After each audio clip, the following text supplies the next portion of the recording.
Et puis épinglons aussi ce coup de frein chez Renault. Le groupe doit rappeler 15 000 véhicules pour des problèmes au démarrage.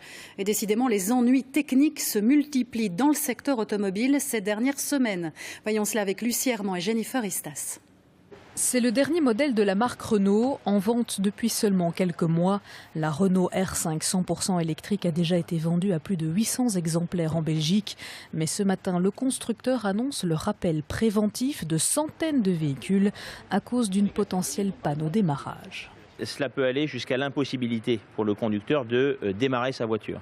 Donc encore une fois, c'est un nombre de cas très minoritaire, mais par précaution, on a préféré rappeler les véhicules qui ont été fabriqués entre fin septembre et début décembre, afin de les vérifier et de les réaligner électriquement. Ça prend de l'ordre de 30 minutes dans le réseau de concessionnaires. Ces véhicules électriques, comme thermiques, sont dotés de plus en plus de technologies. Un avantage qui oblige également les constructeurs à s'adapter et à mettre à jour leurs véhicules.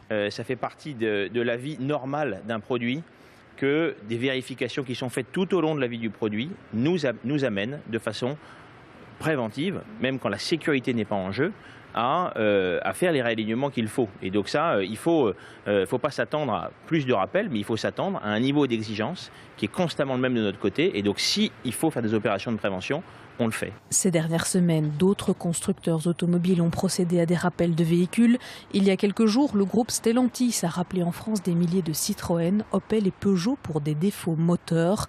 Car dans le secteur automobile, la course aux nouveautés fait rage. On considère généralement que la mise au point d'un nouveau véhicule prend environ 5 ans.